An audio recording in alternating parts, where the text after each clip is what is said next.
Hello, everybody, and welcome to another episode of The Singer's Toolbox. Today, I have a special sub-segment for you of this episode. Today is a typical score haul for the weekend, but this time, I want to share with you what happens when you go out and support your local bookstore. For those of you who know me, you're going to know where this episode is going. That's right. I did a Strand haul. So today we're going to talk about the Strand and what I typically get when I go there, how I look through the music bins, some of the rando stuff I find, and even some of the stuff I find in the half-price book bin, because I'm also a pretty avid reader on top of collecting scores. So let's get to it. All right, so to start off, guys, I just want to make a little note about what's going on at the Strand right now. Just my observation walking in the door. Going down to the music bins with what's going on in the world, it has been a little but it was really good this past week when I went.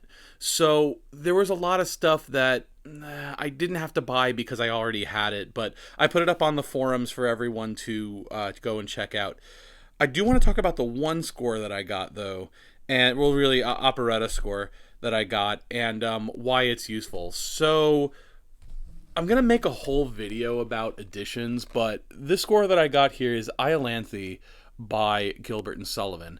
Now, the thing to remember about Gilbert and Sullivan scores is that they have been reprinted a lot, okay? Schirmer's reprinted them. There are some rando editions floating around, like, I don't know. You can find them all over the place. But Chapel editions are pretty straightforward and used. One thing I learned when I was doing a show out in New Jersey, what was it? The Sorcerer? I learned a couple of lessons about how Gilbert and Sullivan music works. So, first off, there is really no standard edition for Gilbert and Sullivan. There are people who've done a lot of work on the music to, tidy it up and put in some research to make the scores more usable, both for singers and conductors. And I'll talk about those editions at some point with Gilbert and Sullivan, because there is a very important place to know about if you are a GNS person. If you've done enough shows, you probably already know what I'm talking about, but we'll talk about that in a future video. Suffice to say, this Iolanthe is awesome. I had the G. Schirmer before, and those G. Schirmers are good to have because they reprint the script, so you'll also have the dialogue. You can work on the dialogue, even if they change it a little bit, you can still look at it and understand the story. But in this case, I definitely wanted to have one of these. Not really sure if there's a role in it for me. It's just I try to collect all the chapels when I can find them for Gilbert and Sullivan. All right, next up I want to talk about how sometimes the Strand can be incredibly random, and sometimes you find things that are just, you don't really need them, but they're fun, and the music nerd in you rejoices. And maybe one day in some crazy alternate universe, someone's going to say, "Do you have this?" And then I can say, yes, I do have this. Don't know why I do, but I do. The score I'm talking about here is this random 34 Hit Parade Extras, college songs on parade. I was just fascinated, guys. Like, this has the fight songs for all of the top colleges, at least for the time when this was printed.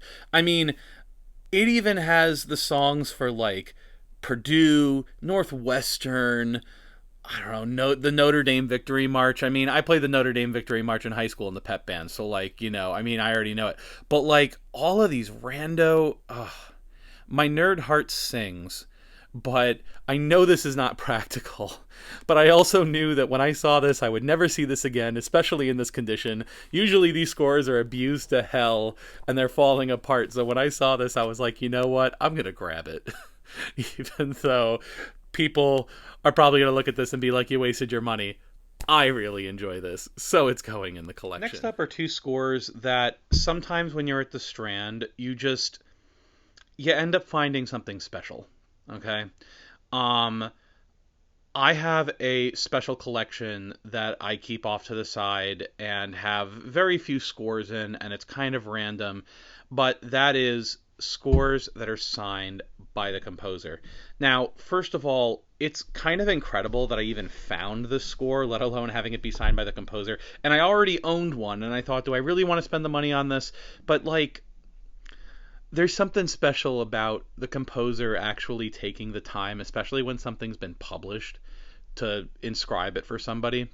And for those of you who I've worked with, composers and conductors and whatnot, I've had some original stuff signed when I've done some works, right? But this one was special. So this is Transformations by Conrad Souza.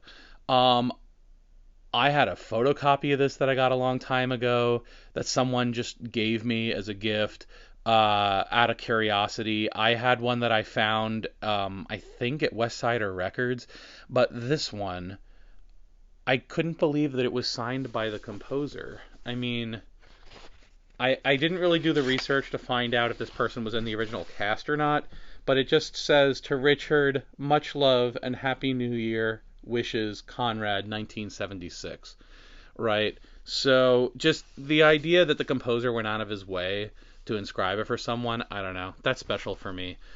This show is really, really cool. So I just, I'm going to have my one that I keep in the collection, and I'm going to have the one that I keep for my signed collection. I'll probably do a video in the future about like some of the stories behind some of the signed stuff that I have.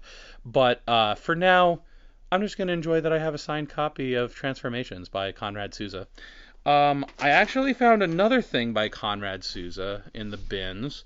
And this also kind of just piqued my curiosity. This is Hymns for the Amusement of Children by Conrad Souza, also inscribed, but I found it interesting that it's for medium voice and piano or harpsichord. Now, my girlfriend is a mezzo, so I'm always on the lookout for medium stuff just because, I'm good like that. But this was really special, guys. I mean, I'm not sure, again, not sure if the person who premiered it is who he inscribed it for, but I do have here, again, to Richard and love always, Conrad, in memory of a happy visit, 1987, January 2nd. So, I mean, this is so cool. And I'm really hoping that, if this isn't super low, maybe I'll do it. Maybe the girlfriend will do it. I'm not sure, but this just looks really cool. So, random purchase, maybe, but I don't know. There's just something special about having something inscribed by the composer. All right, everyone. So I want to talk about the half price bin over at the Strand really quick. I personally think this is one of the greatest traditions about this store.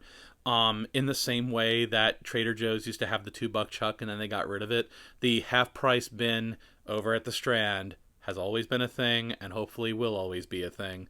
But the half price bin is for trade paperbacks specifically. So usually at the Strand, they do put a discount on the books that are on the shelves, like the normal shelves, $1, $2 off the regular list price. But with trade paperbacks, they usually just stick them in there and they, cut half off the list price. Now, this is really great for someone like me who I've been reading The Dark Tower, and there's like one set of them that I really love. And just my type A brain was like, I really want to find the rest of these that are for this set, but I couldn't find them anywhere, and I found them in the half price bin, right? But not in this case. So in this case, I've been on this sci-fi and fantasy kick for a while, and that's a whole other story. But I found some books that I've wanted in the collection for a while. I usually read and then give books away, and it's just my way of like helping out the Strand.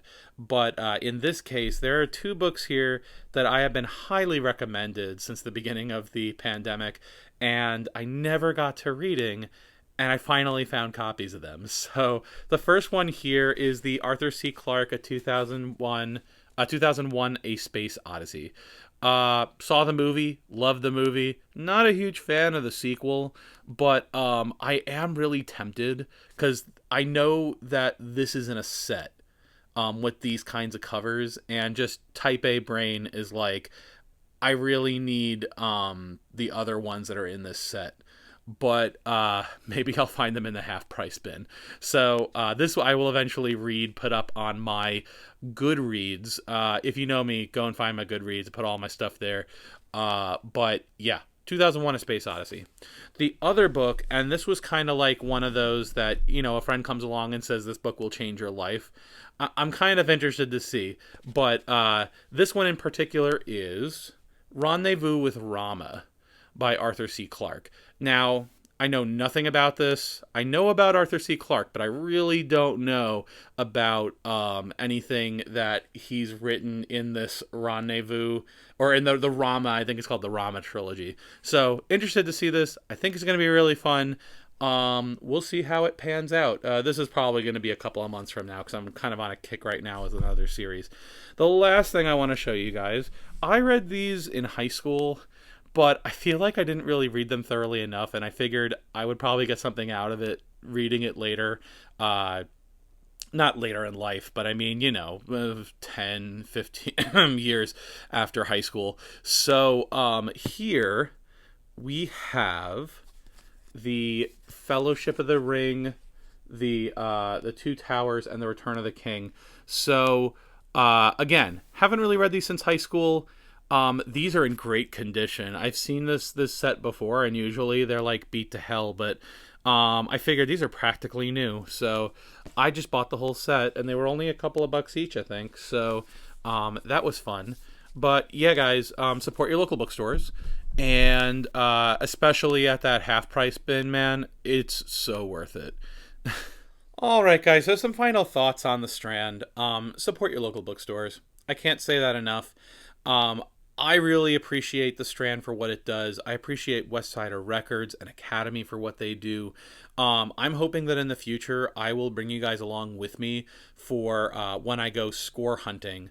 Maybe bring a friend along as well and show you guys what it's like, my thought process when I go to these places, right? Again, if you have a local bookstore, a local used bookstore, contact them. See if anyone donates music. A lot of times they just don't even take it because they don't know anyone who wants it. But you never know. I have a place that I used to go to that closed where I used to leave my phone number there and just be like, if someone comes across with music, I'd be willing to take it off your hands. So things like that, right? So check out your local bookstores. Oh, and wow, I almost did an entire Strand video and did not talk about where to find this music. So one of the things I usually get a comment about in the forum, or even just from friends, where I'm like, go to the Strand, see if it's there. And they're like, but where do you find this stuff, Michael? Because it's not where it used to be. So the location's changed twice. It used to be on that ground floor when you came into the shop all the way in the back.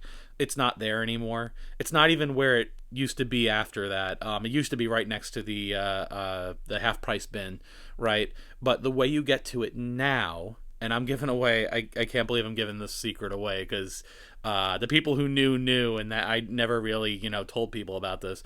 But you go down the stairs, you go to the left, you go all the way down to those double doors where the employees go through.